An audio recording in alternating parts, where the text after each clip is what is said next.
Are you ready, kids? Aye, aye, Captain!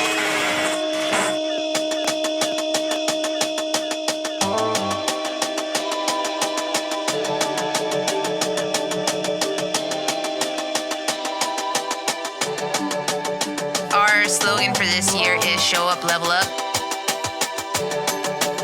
And you'll learn as you grow.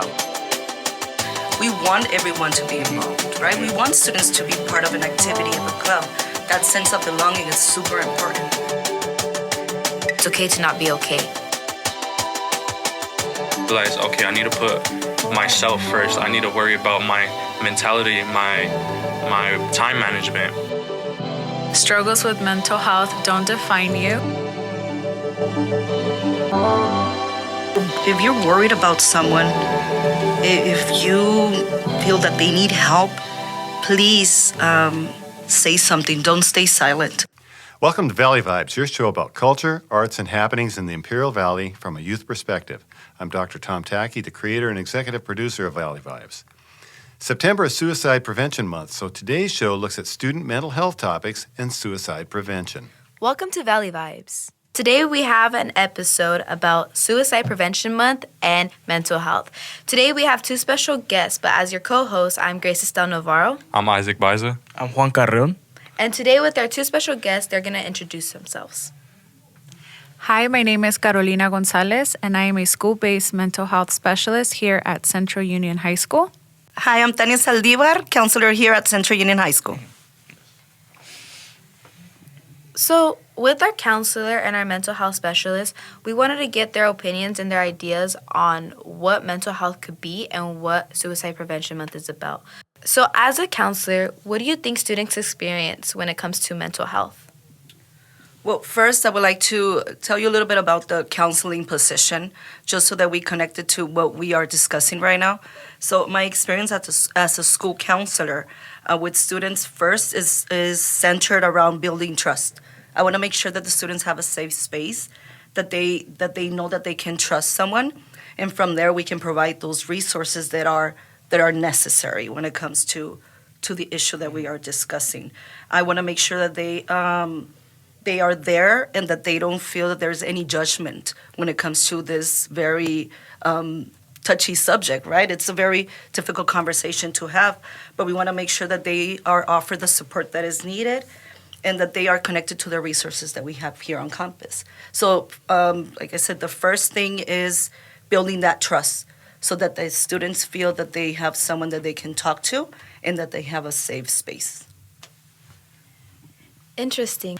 In my experience as a mental health specialist here at Central, I have found that students tend to be very resilient, but they also carry a lot. They're carrying a lot of stress from school, pressure from social media, family challenges, and sometimes even grief and loss. And I'm not talking about grief and loss as in they lost a parent or a family member. I'm talking about sometimes loss of a friendship, loss of a pet. It's more than just losing, like someone passing away, right? Yeah. What I've seen is that when students have a safe space to talk, like Ms. Saldivar mentioned, whether that's with a counselor, a teacher, even through activities that help them express themselves, it makes a huge difference. The most rewarding part for me is watching students realize that they're not alone, and that there are healthy ways to cope. It reminds me every day that that's so important to having these conversations, including these podcasts, right, about mental health and to make support accessible for young people, which is why I'm here, why Ms. Saldivar is here, and even you guys as why you created these podcasts, right? For sure. So going back to what you said with coping, how do you think students recover from depression or having mental health issues? Well, there's various ways. Some people go to therapy. Some people go to mental health hospitals. It depends on the severity of their case. Some people don't even have to do that, and they have support from their families. Some people need medication. It just depends on the severity of their situation, right? Depending how resilient they are, the support, the severity, it just depends. It's case by case. And going back, going to ask you, Ms. Saldivar, going back to having that family support, what do you think about those kids that don't have that support and come to you for that support? Well, like I said, I want to make sure that we are providing that safe space, and students do visit us for various reasons. It could be relationship conflicts. It could be conflicts with students, right? With their peers, with their friends, and sometimes with their families. And like you said, they might not feel that they have that support at home. So that's when we want to make sure that we have all these resources. And the first thing to do when it comes to this is talking about it, right? Having a space where they feel that they are listened to and that they have all these resources here on campus. Not only on campus, we have resources outside of campus that we can do referrals for them. So they need to understand that there is help here for them. So going back from that, any like type of personal experiences that you've gone through as a counselor, from the kids being down to maybe them opening up to you for different reasons, just anything in particular?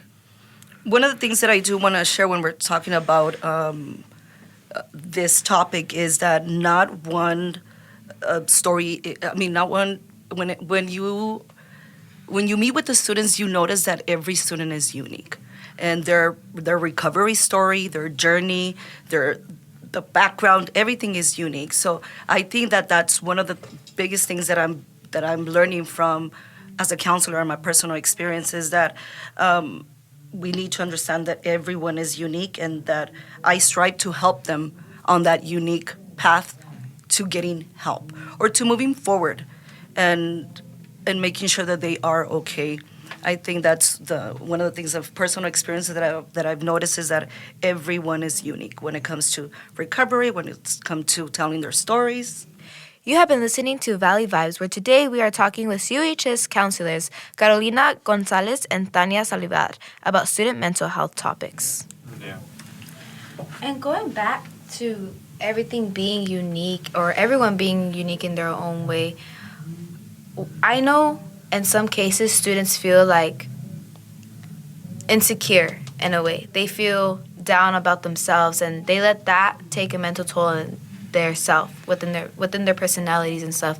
A lot of kids stay quiet, a lot of kids stay to themselves or they have one teacher that they trust and they go to that one teacher. But I feel like mental health rates when it comes to suicide goes up a lot with the age rate with suicide in high school, because it does come down to the cliques in high school. It comes down to bullying in high school. It comes to being judged or not feeling good enough.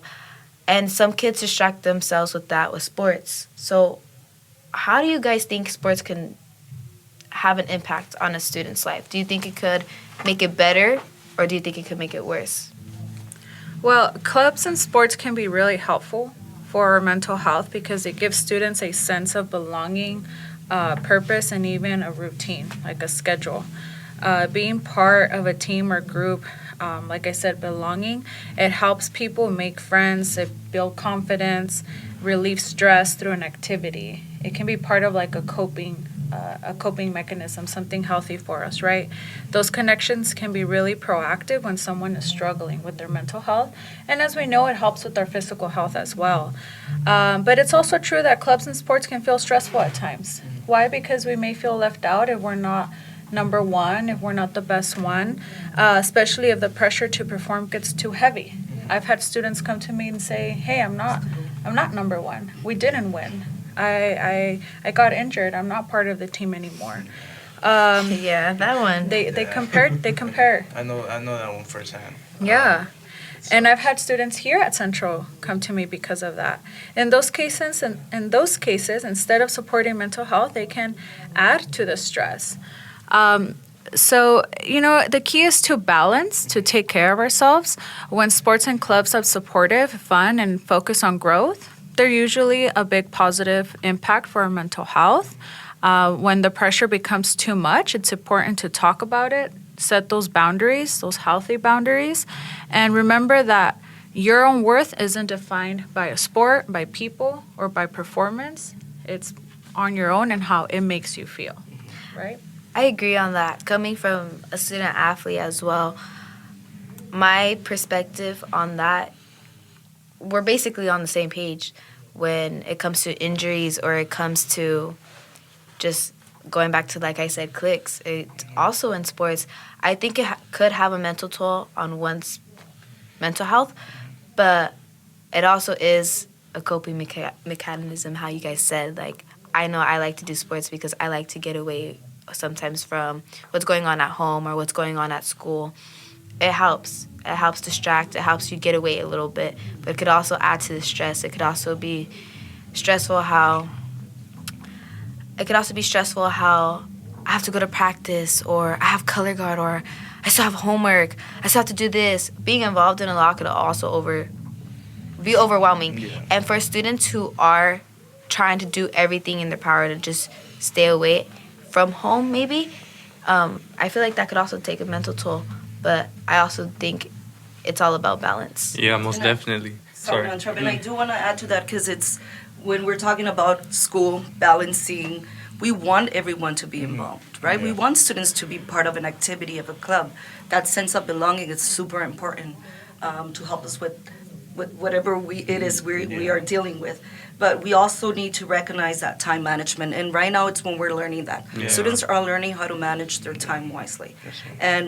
But also we need to keep in mind having conversations about this, talking to your parents. Exactly. Parents need to be aware how impactful it is when they want their students to be successful in school, but also be part of a team. Yes. Not only that, your coaches. Talk to your coaches. They need to recognize the burnout. Teachers. We have students who are student athletes. They want to be part of everything. Yeah. And it's exciting. We want that too. But we also have to recognize that students go through burnout. Yes. And that the well-being of a student, we need to prioritize that when it comes to balancing these two. You have been listening to Valley Vibes, where today we are talking with CUHS counselors Carolina Gonzalez and Tanya Saldivar about student mental health topics. Yeah, no, balance, and as you guys said, balance and timing. Me personally, my sophomore year, I had school. Right after I had football practice, and then right after football practice, I had baseball practice. And right after baseball practice, I would go over to XHMIX for boxing. So, and depending on the time of day it was, or whatever day throughout the week it was, I wouldn't get home till 1:30 in the morning, 2 in the morning, and I still had to worry about homework. So from there, I've been doing that for a couple of months, and then that's when I would come to school tired. I would not do assignments. My grades would start slipping. So I, at first, was very quiet about it. I did not want to talk. I didn't want to talk to my parents about it because I felt like they would be upset to me, and I didn't want to let them down. But it was until, I guess you can say, hit rock bottom that I started to realize, okay, I need to put myself first. I need to worry about my mentality, my time management. And from there, I talked to my parents about, okay, what if I maybe just don't go to boxing and XHMIX for, let's say, 3 days out of the week, you know? I managed my time. And they were very open about it. They understood where I was coming from. They see the difficulties I had. And so we cut off boxing for some time throughout the weeks. And then from there, baseball. Right after baseball, I would go home for a little bit, take 2 hours to do homework, ready, rest, all that. And then I had the rest of the time to myself. But time management is very heavy as a teenager, you know, because we have a lot of stuff to do. Yeah. Of course, yeah. And I think that's great that you were able to communicate that with your parents and that your parents were understanding. But unfortunately, some students don't have that communication with their parents. I think Ms. Saldivar can attest to that as well, that students come and they talk to us and they say, like, I can't talk to my parents about that. We try to give them tips like, hey, well, can you communicate that with your mom, with your dad? And they're like, no, because they're not open to it, or I'll get in trouble. Yeah. For me, you know, mental health has been something that I've had to pay a lot of attention to, especially after losing a parent and at a very young age. I wasn't a teenager, but I was pretty young when my mom passed away, and I had an absent parent. So I kind of grew up since my early 20s without, kind of on my own, right? That kind of loss brings a lot of sadness and can make everyday stress and anxiety even heavier. And I think that's when my panic attack started. Right now it's manageable. Why? Because I learned how to cope with it through healthy coping mechanisms. But there were times where I felt really overwhelmed to the point where I felt like I was carrying a lot more than I could handle. That's when I had to learn that it was okay to talk about how I was feeling, what I was thinking, instead of keeping them inside. So I had to lean onto my true friends, and there's a difference between your acquaintances and you need to learn who are your friends and who are acquaintances and who's just there, right? Your trusting circle, right? Yes. That circle that you can trust. And you'll learn as you grow, right? Obviously your family, and again, practicing those healthy coping skills. I also realized that asking for help, whether it's with, again, your friends and family or professional help like your counselor, myself, mental health specialist, or even as far as, your teacher, security guards, admin, whoever you feel comfortable asking for help, that's okay. It's not considered a weakness. It doesn't mean, you're crazy. It doesn't even mean that there is something wrong. It just means that in this moment, you need help. You need support. It's actually a way for you to stay strong, for you to stay resilient. I also found that small routines like exercising, eating healthy, getting enough sleep, and just taking a quiet moment for myself, that makes a big difference in managing my stress and my anxiety. Yeah, for sure. Sometimes for me, stepping away from my family helps me a lot, and my family is aware of that. My fiance and my stepkids, they know that when I'm alone in my room with my dogs, they know I need my space, and they know not to bother me. And I share all this because I want students to know that they're not alone. If you feel anxious, stressed, or even if you're dealing with a loss, it's okay. It's okay to ask for help. Struggles with mental health don't define you, right? You're reaching out and finding support can really help you move through it, okay? And recover from it, and it makes you feel, it'll make you a stronger individual. You have been listening to Valley Vibes, where today we are talking with CUHS counselors Carolina Gonzalez and Tanya Saldivar about student mental health topics. I have a question too for both of you. I'm guilty of this, but has a student ever said to you, or a kid or whatever, I don't want to tell friends or family my problems because I feel like a burden? Yes, it's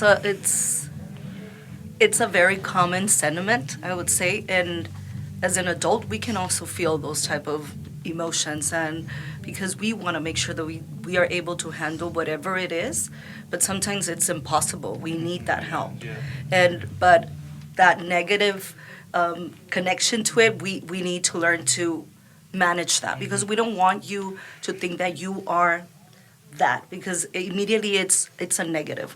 We want you to know that no, you're not a burden. You need the help. That's basically what's happening. And during that time, you are not seeing that because of everything that's going on. But having someone that you can trust, going back to friends, families, we know that we have people around us that have struggled with mental health. And that family, like I said, friends, families, adults, people around us, colleagues might comment on something similar. So it is a very common thing that we hear. Yeah, I would agree with Ms. Saldivar that it is something that we hear often. And a lot of the times, they come from these things called core beliefs, where they're things that are taught to us either by because they're told to us from a young age, or they're taught to us through behaviors. So they don't even want to tell us, like, I don't want to tell you because I don't want to burden you, right? So we have to tell them, we have to explain, like, no, that's why we're here, right? That's why we're here, to listen to you, to provide this safe space to talk about your feelings and your thoughts and how you're feeling, and to process it. So, but more than anything, I think what's important is to build that relationship and that trust with the student to open up. I think that's more important before, in order for the student to open up. Yeah. And sometimes it takes weeks before the student feels comfortable opening up. Exactly, because sometimes, we wish we could be with the students often, but sometimes we can't. We know the student population on our campus, so having that circle around you is gonna help. Yeah. Something that stood out to me when you were talking was healthy coping ways. I want to hear on both of you guys. Have you guys ever experienced a student where they were using not so healthy ways to cope? I am talking about drugs, maybe stealing, or, any of those senses. Of course. I mean, inside and outside campus, there's unhealthy ways to cope with our mental health, with our struggles. Like you mentioned, drugs, alcohol, self-harming, binge eating. Those are all unhealthy ways of dealing with our emotions and our struggles. If you are struggling, or if you are coping with unhealthy coping mechanisms, please reach out to us or to the counselors, or with someone that you trust here on the campus. That way we can try to connect you with the right resources. And we were discussing recovery, and all of this is part of it, right? First is talking about it and being very honest with yourself and speaking about that struggle. Part of that recovery is what I've seen is some students have that ability to bounce back when they are in difficult situations or difficult challenges. Others might need that help. Some can adapt and some can bounce back, but others need that additional support, professionals. So I think, making sure we have that trusting relationship where the students open up, because yes, we've known about unhealthy coping skills. So we want to make sure we are there to provide them the healthy ones. So we talked about all types of help during school, but what type of help can you search for outside of school? So I want to make sure that students remember that in back of their IDs, they do have information that directs them to hotlines. Not sure if you guys know that. Are you serious? Grab your ID right now and check it out for me, please. But the hotlines are there. Please know that there is help outside of our campus, and it's a 24/7 service. It's immediate response, and maybe that phone call is a lifeline, because we do need students to know that they are supported outside of our campus. They are professionals, and so look at your ID, please, everyone. Make sure that you have that access. But we also have that technology at our hands, that phone. And also, and we go back to that circle. You need to have someone that you can trust. A trusting adult outside of your campus is super important. It's part of this safety plan that we need to implement with all of our students. So make sure that you have that trusting adult that you can reach out to. But the hotlines are there 24/7. Make contact. So the number for the hotline that should be listed on back of your ID is 988. We also have the Imperial County Behavioral Health phone number, which is 442-265-1525. That one should be available 24/7. That is not an emergency phone number, but it is available. I don't believe it's 24/7, but it is available throughout the week. Obviously, if it is an emergency, you do want to dial 911. And I also recommend downloading Soluna app, Soluna. It is a free app, completely confidential. It is only available here in California. It's available for the youth population, so it is applicable to you guys. And it helps for mental health symptoms, right? But the mental health hotlines can be very effective, especially in moments of crisis. They do give people immediate access to trained listeners, like Ms. Saldivar mentioned, who are available 24/7, even when our friends and our families, or even us, our school staff members, might not be available. For some, just knowing that someone who will pick up the phone, listen, respond to a chat without judgment can be life-saving, which is what's important, especially when someone who's struggling with suicidal thoughts. That said, hotlines aren't a replacement for ongoing care like therapy, medication support, even supportive relationships like our friends and our family, or our school resources like our counselors and us mental health specialists. Think of them as a safety net in that moment, right? Especially during weekends, holidays, so on. They're there to help in urgent moments and to connect with someone to the next step in getting support. For high school students, the most powerful thing to remember is to reach out, right? It doesn't mean you're weak, like I mentioned earlier. It means you're taking a strong step towards safety and healing to get stronger. Hotlines are one of several tools available, and they really can make a difference when someone feels like they have nowhere else to turn. It's to make us more resilient, like I said, to heal, and they're there to support us. And going back to that, right? If you're worried about someone, if you feel that they need help, please say something. Don't stay silent. I think that's where we all need to work when it comes to suicide prevention. Is don't stay silent. Say something. Reach out for help. Okay.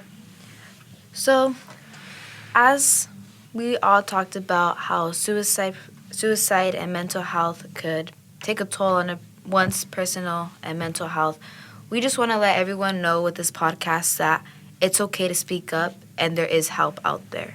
It's okay if you're scared. It's okay if you're feeling like you're being a burden. You're not. We want everyone to know here at Central, and every student, individuals, and you know what? It doesn't even go to students. It could also go to teachers who are getting overwhelmed with their work and, are scared to speak because they're supposed to be a safe space maybe in their head to students. But if the teacher is not okay and the students relying on them, it's a domino effect. Yeah. And we just want to make sure that everyone here at Central knows that it's okay to not be okay as long as you speak up. Mm-hmm. It's better to speak up and take that step than it is to take your life. And we want to make that clear. And I just want to say that one thing I always keep in the back of my mind is that suicide is a permanent solution for a temporary problem. That's something I live by, and is something I always say to everyone that is feeling down or something. So I just wanted to point that out there. If you need help, reach out. We set hotlines. We've gave you solutions. We have 2 amazing counselors here that will give you help. So please reach out if you need any help. And with that being said, we wanted to close this podcast off with a good note and just tell everyone who has struggled in the past and who is in current recovery or has recovered, just congratulations, because you got through something that most don't. Mm-hmm. And you're doing it for those who weren't able to do it. Exactly. Yeah. That's it. Yeah. To follow up with our experts, students Isaac and Aaliyah sat down to discuss their personal thoughts and experiences with suicide prevention. Good morning, my name is Isaac VibeZ. Good morning, my name is Aaliyah. And today's topic, we are talking about suicide prevention. Now, Aaliyah, tell me what you think about suicide prevention. I think that suicide prevention is a very important topic to talk about, especially in our generation these days, because after COVID, people were facing a lot of these emotions with all these signs of depression and everything. And then I just feel it's a great way to feel people safe and feel people heard, especially in a time like this. Yeah, and talking about COVID, especially how parents, kids, and other types of family members would be passing away from COVID. Mm-hmm. There's not much we can do. Yeah. Like, especially on lockdown. Lockdown was big. It was something. But yeah, lockdown, like, there's not really much you can do, like, especially seeking out help physically and stuff like that. Now, talking about COVID and stuff, let's skip over to how would you be able to handle a situation like that? Let's say you're a mother, right? And your teenage daughter, for example, is having signs of depression, change, and is all around, like, not being able to hold within herself her emotions, and she's just depressed. How would you feel in that situation? What would you do? Of course, I would be concerned about my daughter, and I wouldn't put them on the spot, of course, because it's a super uncomfortable topic. And first, I would just bring over my daughter, like, to my room just to have a conversation with her one-on-one, whether it's in the car or at night, like, just with her alone, because you don't know what she's going to say or how she's going to react. And just listen without judging. Please do not judge as well, because it's just going to make... Yeah, it's super heartbreaking and a very uncomfortable topic, especially for the daughter. Yes, I feel you. Now, skip over to another topic. Do you have any types of incidents or any types of past how would I say it? Past, I'm gonna edit this out anyways. Past experiences. Any types of past experiences with any types of suicide or depression? I do, especially during COVID time. It was a very difficult time, especially during lockdown. It was really rough, and I did show signs of, like, depression and everything.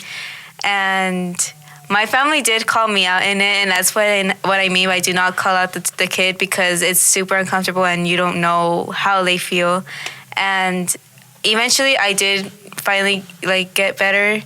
And what I did was I finally did open up to my mom about it. And, well, I try to put myself more out there, like, hanging out with more friends, and that really did help me. Yeah. So what would you say your biggest accomplishment from that was? Like, seeking out help-wise? It was... expressing yourself to your mom, being out with friends, going out more? It was going out more. Going out more with your friends? Yeah, because the environment around your little village, like, you can say. Yeah, they do.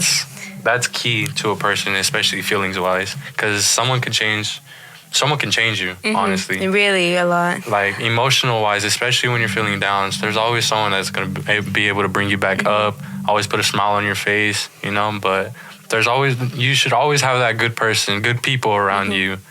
And honestly, talking about that, that's a key thing with kids with depression or suicide. They probably have no one around them. They need people, and that's why us as students and friends and people, we need to be with them more. We need to consider these people for, they're by themselves, they're lonely, they're always sad, you know. We as humans, we need to uplift other people. That way we can have less outcomes of suicide, less outcomes of mental health issues and stuff like that. Shout out to Imperial County Behavioral Health, because I know they do an amazing job over there, especially with students over here at Central. And that they just do all around a good job. They're doing God's work, honestly. All right, now I'm going to ask you, how would you help someone in need?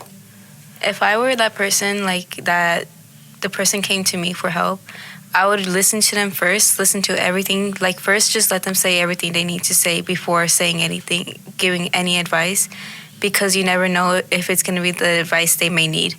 And literally just listen to them. Don't take the whole situation seriously, and just don't judge them at all. Thank you, Aaliyah, for coming in and telling your story and speaking out on ways to prevent or comfort someone struggling with suicide intentions. Thank you for having me. That was Isaac and Aaliyah talking about suicide prevention. Next, we got the CUHS attendance specialist to discuss the importance of good attendance and how it impacts students' well-being and development. Hey, Spartans, we are back here again. We got your truancy officer, Miss Gonzalez, and attendance specialist, Miss Cassio, your go-to for all things attendance.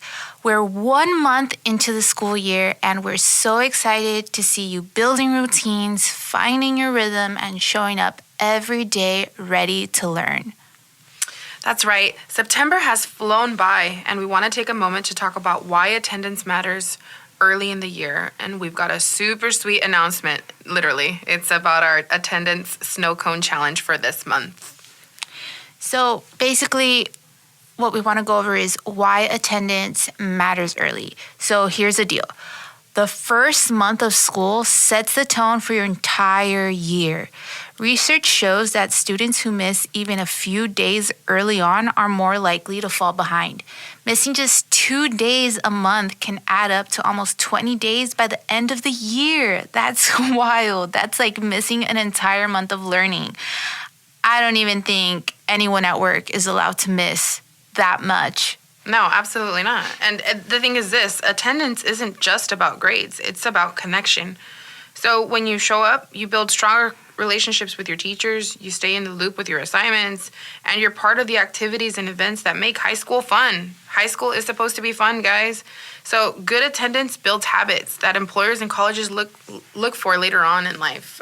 So think of it as, just a stepping stone from where you're going to be eventually. And missing school, it's not going to be allowed when you grow up. You're not going to be allowed to miss work all the time.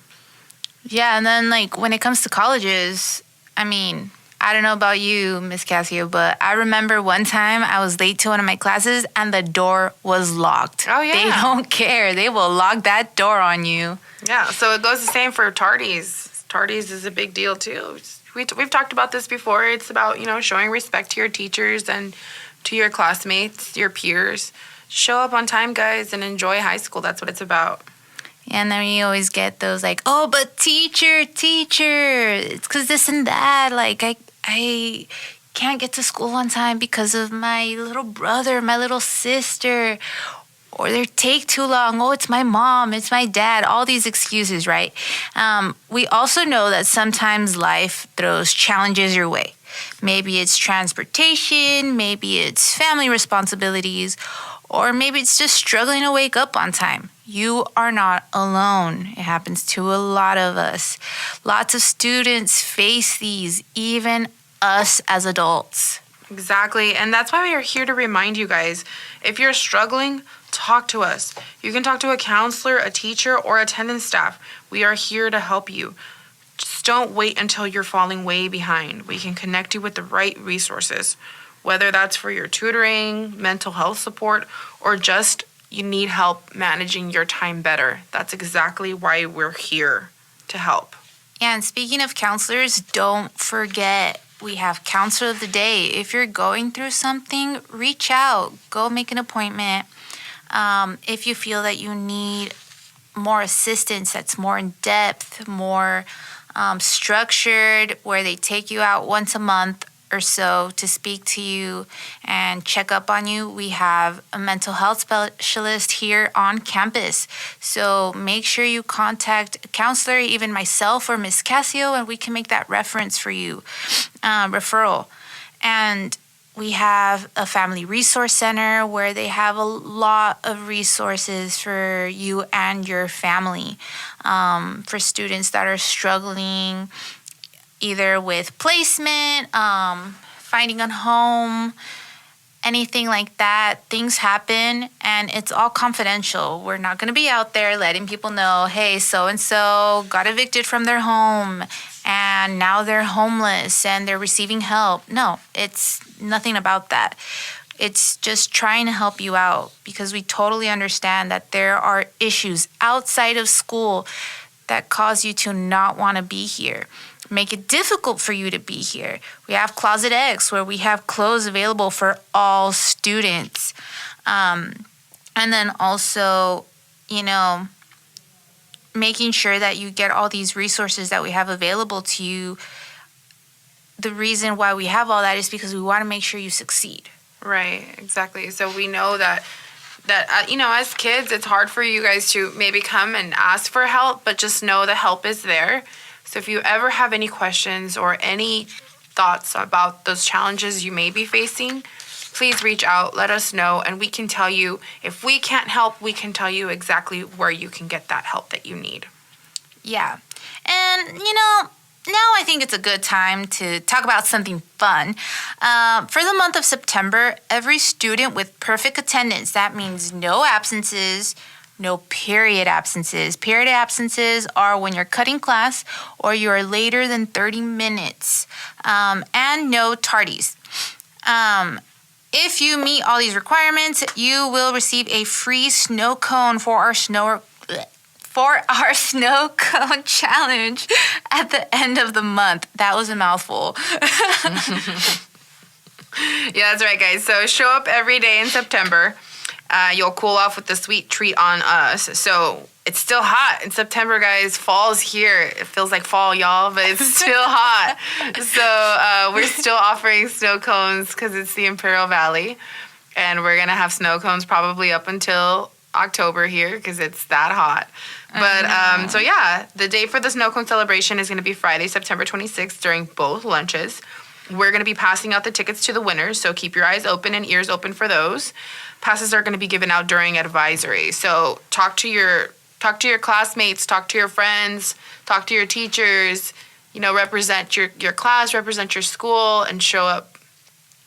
Yeah, and make sure you're in that advisory class because that's probably the number one where some of y'all like to go somewhere else. And if you're not there, you can't receive the ticket. And if you do not have a ticket and you show up and you tell me, oh, you can check my attendance. I have perfect attendance. Sorry, no ticket, no snow cone. That's right. So make sure you're there, guys. If you don't get it, that's it. That's your one chance to get that ticket. So think about it, because our slogan for this year is show up, level up. So with the snow cone, it's show up, level up, and snow cone up. You worked hard on that one. You worked hard on that one, Liz. Dad joke right there. All right, guys. So before we wrap up, here's some quick attendance tips that we wanted to help you guys with staying on track. So first one, set up a morning routine, right? If you don't have a morning routine, you're more than likely going to be running late. Lay out your clothes, pack your backpack the night before, and charge your phone the night before. I'm guilty of not doing that sometimes, and then I'm running late in the morning. Use an alarm as your backup. If you snooze, you lose. There's one of my jokes now. So set a second alarm across the room. That makes you get up and out of bed, all right? If you hit snooze and it's right next to your bed, you're more than likely to fall back asleep. Set another alarm away from your bed, maybe in your restroom, so that you have to get up, hit snooze, and start getting ready for school. Communicate with us. If something comes up, let your teacher or the attendance office know right away. If you guys are sick, if you're going to be out for a long period of time, for a couple of days, please let us know as soon as possible so that we can try to find a way to help you, okay? And if you are running late or you are not feeling well in the morning, please make sure your parent is calling the attendance office to let them know that you will be coming in, that you will just be coming in a little late. And lastly, check your attendance. Stay aware of your record in your student portal so there are no surprises. I have students coming in all the time saying, I was marked absent for this class, but I was there. And I always tell them, all right, it's time to communicate with your teacher. Thank you for reaching out to me. I will reach out to the teacher as well, but communicate with your teachers, guys. So if you know you were there, make sure you're getting the credit for that. You don't want to miss out on the snow cones. Yeah, especially our seniors, because we have what, Aislynn? We have senior activities coming up at the end of the year. So we want to make sure you guys are participating in those. I did let our seniors know this year, no more than 2. I will repeat myself, no more than 2 full day unexcused absences to participate in senior activities. Or 14 period absences. That's we are going to right. be looking into that as well. Yeah, so no cutting class seniors. And make sure if you are out, parent is excusing your absences or you are bringing a medical note. We want to make sure you guys participate in all these fun activities. Grad night was one of the best nights of my life, guys. Don't miss out on it. If you have the opportunity to go, you should absolutely go. But don't let your attendance get in the way of that. Yeah, and make sure you keep track of our Saturday schools, okay? Especially because that is one way to clear up those absences so you can still participate in all the activities you want to be a part of. Also a reminder, when Saturday school does come around, it is not necessary for you to have a pass to be able to go. It is open to anybody who wants to make up absences or who wants to go to get additional tutoring. It is an additional support, especially if you're falling behind, to get those grades up. But all right, Spartans, that is it for us today. But just remember, every day you show up, you're building your future. And this September, you could be walking away with a free snow cone just for doing your part. So make sure to show up to level up. So let's make September strong, guys. Show up, level up, and we'll see you at the snow cone celebration. Bye. Bye. Thanks for joining us today as we talked about mental health, suicide prevention, and the importance of good attendance. I'm Grace, and we'll see you guys next time. This program was produced and brought to you by Spartan Sound Productions. Special thanks to our guests, ICOE school-based mental health specialist Carolina Gonzalez, Central Union High School counselor Tanya Saldivar, Central Union High School attendance specialist Aislynn, Cassio, and Elizabeth Gonzalez, and Central Union High School students Grace, Juan, Isaac, and Aaliyah. Thanks also to Dr. Thomas Tacky, creator and executive producer of Spartan Sound Productions, the administration of Central Union High School, Mr. Javier Fimbres, and Power 98 for hosting us, and to you, the listeners.